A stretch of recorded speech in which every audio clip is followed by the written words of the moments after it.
The thing that I don't like about the grifters, yeah, we on Fraud Watch now. The thing I don't like about the grifters is like they'll be wrong about something and they'll just double down on it instead of apologizing. That shit is crazy, and the people will follow them. We're getting to a really delusional and weird age, man. And that actually leads me into my next and last batch of articles, which is a bunch of random stuff, but we got a woke update. This one came from David Jaffe. I just randomly hit my For You page. No game developer or publisher is terrified of a company like Sweet Baby Inc. A lot of you folks are just inventing the boogeyman to support your narrative. I've literally had PlayStation employees calls into a show and say none of this shit is happening. We're going to get into that. And before we do, I want to show you this tweet. Literally all the outrage against Assassin's Creed Shadows in the past 24 hours wound up being manufactured. Blah, blah, blah. Look, this guy tweeted, they are literally blackwashing Japanese history. This is insane. And then he posts a screenshot of an article. The notes got his ass. This article is not real. It's not real. They're spreading misinformation. And it makes it even funnier too, because I think this is the second Hokage is his thumbnail. It looks like it. He hated those Uchigas, didn't he? So you know he don't like niggas. And then this one went viral like a few days ago. This guy was claiming that he was a Japanese historian, and he was saying that Yasuke is not accurate, and the grifters just ran with it without any proof. But then he got exposed. He really isn't some Japanese historian. He doesn't even speak Japanese. Apparently, this is an account that changed their name and is cosplaying as a Japanese historian. And in the notes, it says, this user is claiming to be an educator at the Tokyo University, but they don't have anyone under the name of that staff. Instead, it's just a rebranded account by an American trying to farm engagement through Outrage. Now, you remember when I told you these motherfuckers are going on Google Translate and typing in things like, we hate black samurais, it's not accurate, translating it to Japanese, and then copying and pasting the characters into YouTube videos. His tweets are protected now because they're pussy. They're liars. These niggas is liars. And the worst part is they're doubling down on this shit. It's really weird. It's getting really fucking weird, man. Just say I saw something on the timeline. I have a narrative I'm trying to push. I thought it was true. It turns out it is. I'm sorry. I still believe this agenda that's trying to be pushed by the powers to be is real. It's just this situation wasn't. Like you can meet somewhere in the middle, but motherfuckers are just straight up lying. The community notes are goated. We got to get them the fuck out of here. All I'm going to say is the sales will prove how these people don't play these games. And the worst part is these people were in my comment section of my latest video saying this shit is real. Like, y'all got to get on social media and really start reading these community notes. Instead, they delete and pretend it never happened. Yep. So let's see what he says in this video. I think David Jaffe, did he work on God of War? I know the fucking name. Or it might have been not Metal Gear, but Twisted Metal. Is that what he's known for? Hold on, let me Google his name. Yeah, the Twisted Metal and God of War. I was right about both. That's crazy. Oh shit, I was right about both. Okay, let's see what he's saying in his video about these grifters. We got our woke update. The video's unavailable. He removed it. What the fuck? Did somebody re-upload it? Damn, I didn't even get to watch it. That must be why Sweet Baby Inc. isn't tagged anymore. I wonder if it's a... Let's see. Can I find something on him? Say David Jaffe. Put grifters. Somebody re-uploaded. In the age of hedonism and reprogram minds, people love the lies and the strife. Yeah. Game developers are terrified of Sweet Baby Inc. This is from one. This has to be the video. If you're a creative working in AAA, which I did. YouTube is being really weird. All right, this has to be the video. Let's see what he has to say. For many, many years. Same thumbnail. Put this stuff up to your higher ups. It's only 4 minutes. And if they don't see the value in what you're asking for when you ask for consultants, when you ask for research. This is the video a lot of the grifters use. I guess she's like the founder of Sweet Baby Inc. And I guess she said some things that made them uncomfortable. Go have a coffee with your marketing team and just terrify them with the possibility of what's going to happen if they don't give you what you want. Right. And so let me explain really Asmongold. what that... So let's just assume for the moment. If Asmongold comments on it, it must be true, right, guys? I think it's so funny that like we have people who produce this moral high ground content constantly telling people they need to clean up their content, but they won't clean the room. Isn't that crazy? I'm not listening to anybody who lives with roaches. But you want to tell people how to live their lives. You're not clean. What are we talking about? Everything that she like said literally was right. Okay, fine. That's totally fine. So what you're saying is you run a company and you are publicly going out and saying, if you don't do what we want, got roaches in his cup noodles just sitting you there. have to understand that the market will tear you apart, or not, but they won't. If you're actually in marketing, you'll go, yeah, evidence hasn't really proven that out. That if we don't put a black, lesbian,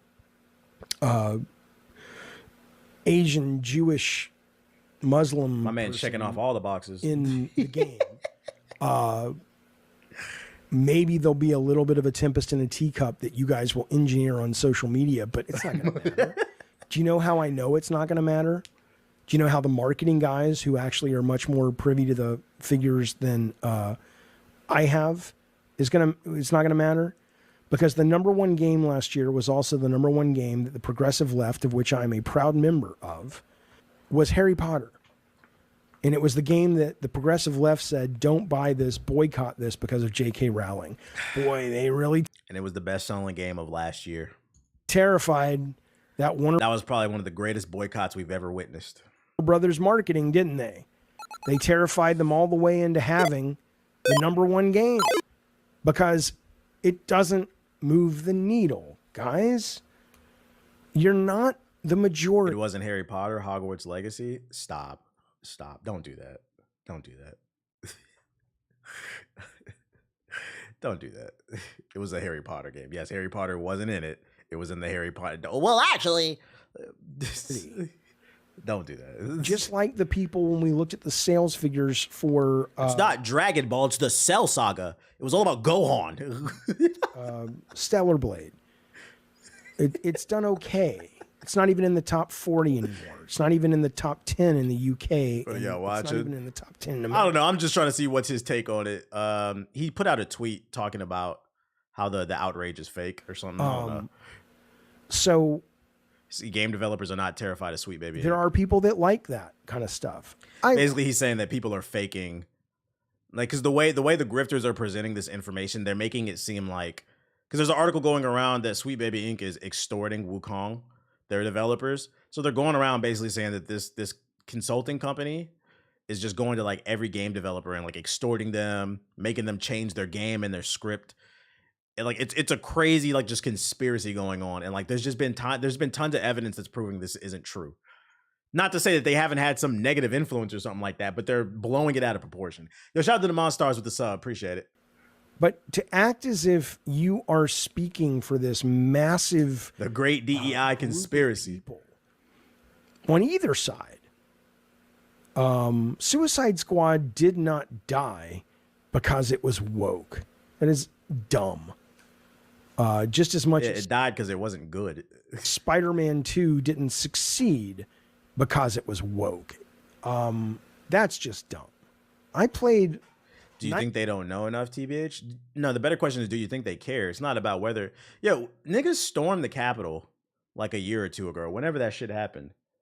That's literal treason, and you have people on the internet defending that shit. Like, we're entering a really weird... People don't care whether shit is true or not. The only thing they care about is what they think. And I think what it is like... I don't know, I can't speak for the rest of the world, but like here stateside, there's a lot of people that are just really struggling. And what happens when you have a lot of people struggling and your government has failed you? Because like I've always said, tear the whole system down, the left and the right. I don't like none of them niggas, bro. What happens when you create a large population of poor people who are miseducated, undereducated, it leaves them susceptible to misinformation. I mean, that's exactly how Hitler took over Germany. Germany was in a very poor state after World War I. It destroyed the country, and the people were just looking for something. They were looking for a savior. They were looking for something to crawl them out of that hole. Here comes this man with this funny ass mustache. He was very charismatic. Brainwashed them into going down a path that, you know, to this day, Germany is still recovering from, even though they've apologized time and time again. Yeah, beacon of hope, basically. And I feel like, at least, I can't speak for the rest of the world, but like there are certain parts of the United States where it's getting kind of weird, where people are so down bad on their luck, they're just listening to anybody, which leaves room for the devil to make a move. And I'm gonna leave it at that. 99% of Suicide Squad. I enjoyed it. I can recognize things that if people point out to me and people say, "Oh, you know, we don't like things that are woke because it feels forced," and you give me some examples, right?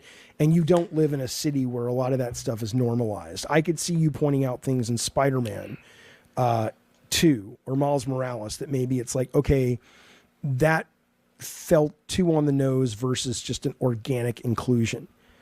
But critical thinking is in the toilet. Banner in the Hall of Justice, which kind of sort of maybe you could argue it works, but it also did not feel organic. It stood out like a sore thumb. I think the boys put it perfectly, selling hope to people who have nothing except being a fucking moron. Yeah, people don't have nothing. I think that the issue is a lot of people live in their bubble. They live in a bubble, so like they don't understand how other people live. But there are a lot of people where like, take a state like West Virginia or like New Mexico, where like it's just zombie towns. Motherfuckers is on meth and fentanyl. Shit, San Bernardino here in Cali, Fresno. I'm sure you know something about that, ain't on. There are just towns where like there's just literally no economy. Cleveland. And people feel hopeless, which leaves you open and susceptible to shit. Short of that, I don't know what the fuck you're talking about when it comes to Suicide Squad. 559, baby. Ohio is definitely hopeless. I'm sorry, I don't. Yeah, the best thing that happened to Ohio was first LeBron James, but then he left and it collapsed. And then Ohio kind of had a resurgence moment when Elden Ring came out because it was featured in the game. So like they didn't get paid for it, but they had a moment where they got a shout out in Khalid. And I played it more than you did, probably. If you played it at all. Other than that, I don't really know what's going on. The Harry Potter story, if you live in the world I live in of game news, which you do. Stop laughing, Chad. Stop laughing. We're having a serious conversation. In that I'm not gonna lie, this nigga's yapping. I thought he was gonna say something. This nigga's yapping. I'm not gonna lie. He said, "Boy, San Bernardino is so fucking bad." Oh, it must be. When I first moved to LA, that's everybody I met. That was like one of the main things they said. They said, "Stay out of Stockton, San Bernardino, and Fresno." I say, I'm the type of person, nigga, you don't gotta tell me twice. First of all, I'm not going over there anyway. The fuck I'm going to Stockton or Fresno for? No, nigga. The fuck? You don't gotta tell me twice. All right. You said it's bad? No problem with me. What I say all the time. I do not play away games. No, thank you. I'm comfortable in my hood. I know how people speak in DC. I got family in Atlanta. I got family in Chicago. I know how those people speak. But I am not going to Liberty City in Miami. No, thank you. I don't play away games. I'm not going to Crenshaw. I'm not playing away games. I'm not going to Oakland. You explained it better than he did. We don't play away games. The only time I play an away game is if I'm tapped in. I know somebody there. But just to be wandering the streets, no thank you. No, I'm not coming to Compton. No thank you. I'll go to Detroit. I know ethos. But I'm not going to Detroit by myself. No thank you. You said, what about Essex? Essex what? You talking about Essex Block? Nigga, you listen to too much G Herbo. What the fuck is that? What about Essex Block? What about G Herbo, man? My family from the South Side, so like I've been in the hood plenty of times in Chicago. It doesn't faze me. You ever drive through Skid Row? Yeah, it's disgusting and depressing, and just a representation of everything that's wrong with America. How the system has failed everybody. What about Las Vegas? It's just hot there. Wonder Woman news. New info leaked for Wonder Woman. It will feature a nemesis system, a predominantly set of villains. A predominantly female set of villains. Like, I don't even know how to say her name. Medusa and Cheetah. Of course, Cheetah. What about who is that? I don't know her villains like that. As a Greek legend, a sorceress. A fast-paced, free-flow combat with devastating combos and powerful weapons with the lasso of truth and iconic DC character appearances. The only problem with this news is there's no source for it, unless I'm bugging. Oh, PlayStation Lifestyle. Okay. But then I have this one right here too. The story leaked. Oh, I don't want to read that. No, thank you. I don't want to know that. The only problem with that is they just put out a job They're looking for somebody to be the lead director. So like this shit ain't coming out. This is probably what their goal is to make. This game don't exist though. This game don't exist. Shadow of War was one of the best games ever made. To who? You mean what? You mean the game where you had to buy microtransactions to finish it? What are you talking about, bro? Bro, Shadow of War, I almost quit that game because it became so grindy. That is not one of the best games ever made. Maybe Shadow of Mordor, if you want to say that, but Shadow of War, I don't know about that. Wonder Woman is currently in development at Monolith, and now it seems that the game has suffered an apparent leak due to a survey from Warner Bros. Itself. Let's see. The information started appearing online over the weekend, and it shows off concept art from the game as well as a lengthy synopsis of the game. I don't want to know that. Concept art that has been posted on social media and has been quickly removed due to copyright claims. While we won't share the full details of the game's story in this article, the document suggests that the game will be available on PS5, Xbox Series, and PC. It also reconfirmed that the Nemesis system for Monolith's games are coming. Yep. As for other features, claimed in the game will feature the invisible jet as a method of fast travel. Let's go! Invisible jet! He also said the game's moving feels like a good version of Crackdown. What the fuck? So Crackdown 1 then. Insider Gaming has reached out to Monolith and Warner Bros. Games for comments on the leaks and the timing of the server they supposedly came from. All requests for the comments were declined. It must be true then. Well, at least we know the invisible jet. I'm not gonna read those leaks. I don't want to know. I don't want to spoil it for y'all either. I love Shadow of War, but I don't give a fuck about Wonder Woman. I care about it. I like Wonder Woman. I like the character. They better have some crazy skins for her, some like fire fits. Ain't somebody making an invincible game too? Isn't it like a mobile game or something? Will Gears of War E-Day have multiplayer? Last week, Microsoft had the best. Yeah, let's get to the multiplayer. It better have multiplayer. I'm gonna be mad if this is. I didn't even think about it. What if it doesn't have multiplayer? Yeah, we know about E-Day. Coalition. I want to know about the multiplayer. Origin story. Yeah, we know. Origin story. Origin story. Emotional tone. Will differ from the predecessors. We know horror. I just want to know about multiplayer. What the fuck? How you gonna put that in the title and then not put the damn section? Okay. One question, it was different. That was there. One question I got a lot on social media this past week was, will Gears of War E-Day have multiplayer? I personally found the question surprising, but we do live in a weird time of subverted expectations. Every single Gears of War has had competitive multiplayer in some form, and more often than not, a PvE multiplayer mode in a horde. This is true, but it's still worth asking. Still, I sneakily asked Matt Siri if players can once again expect Gears' frenetic multiplayer combat to return. I said sneakily because the team really weren't ready to get deeper into the weeds of gameplay modes and things like that, but Matt did have some reassurances for those concerned. I would say this is the next mainline Gears game. Okay, so it's not a spin-off game, although it's a prequel. Gears has had a pretty clear DNA for gameplay mode, so you can probably anticipate where we're all going with E-Day. Indeed, there are some things about Gears that will never change, like competitive multiplayer, but I was also curious how E-Day will subvert expectations. I don't care about any of that. Okay, so I'm going to take a wild guess, 80 to 90% sure it's going to have multiplayer. They're just not ready to reveal it. Maybe they don't have it all the way mapped out. For Gears of War, do you think the story will have less impact in the story due to you knowing where people's stories go? No, just because the lore is so rich in Gears of War with the Pendulum Wars, then E-Day. Like I'm curious to see how Marcus ended up in that damn jail cell. I want to see what he did. What if he did some crazy shit where like he blew up a city, so they locked his ass up, and then the COG are falling apart, so Dom had to come rescue him because we needed him for the team. The team had to forgive him. Nah, I think the lore is rich enough to where it's still going to be impactful. Yeah, more Carmine Brothers, because it was a scary event. It was a scary event. It's not like some prequel where they're just making some shit up. It's a prequel that you hear about in the timeline. Gears of War E-Day will be more horror than any old Gears of War, I'm calling it. Oh, they already said it. They already said it in an article I read last week. It's going to be more horror focused, which makes sense because the humans didn't know what the locusts were. They were just fighting for their lives, trying to figure out what's the best strategies. I wonder if they're going to bring back old boy from Gears 1 that died. The one that General Ram stabbed. Was it like Commander Kim or some shit like that? Or General Kim? What was his name? The Asian dude. I want to know more of his story. Like, was he a badass? Was he a badass before he got stabbed up? I want to know, because remember, he was one of the original ones on the team, right? Boom, boom, boom, boom, boom. Want to know why General Ram hate everybody, bro? Yeah, we need that Kim storyline. We need a mission where Coltrane is playing football, and he realized he had to retire and pick up a gun. I'm wondering who we're playing as. I wouldn't mind playing as Kim. Yeah, Kim and his squad. It's gonna be fire. It's gonna be fire. I'm looking forward to it. Can you link the Elden Ring video you watched today, the 7+ one?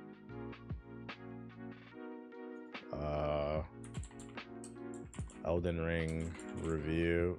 Was it? It was Angry Joe. It was Angry Joe, the one where he was 7+.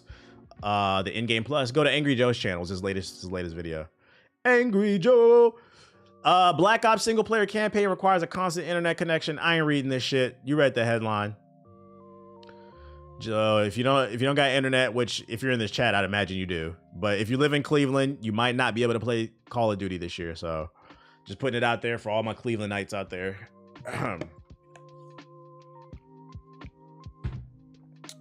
Anyways. And last but not least, Tango Gameworks, the studio that got shut down by Microsoft that was under Bethesda. Wait, were they under? I think they were under Bethesda. The ones who made Hi-Fi Rush. They lost their job, but don't worry, guys. Microsoft gave them a pizza party on the way out the fucking door. Isn't that great? Shout out to Jeff Keighley, not addressing any of this, really. Like, it's funny, but it's not. This shit's disrespectful. Like, imagine putting your heart and soul into a new game. It does well, it makes it over and does multi-platform. And then they shut your studio down and it's like, hey, at least we're giving you some pepperoni. It's fucking crazy. Yeah, fuck that pizza, bruh. We want reparations. Fuck that pizza. Justice for Tango. Justice for Tango. I think that's all I got for you. That is all I got for you.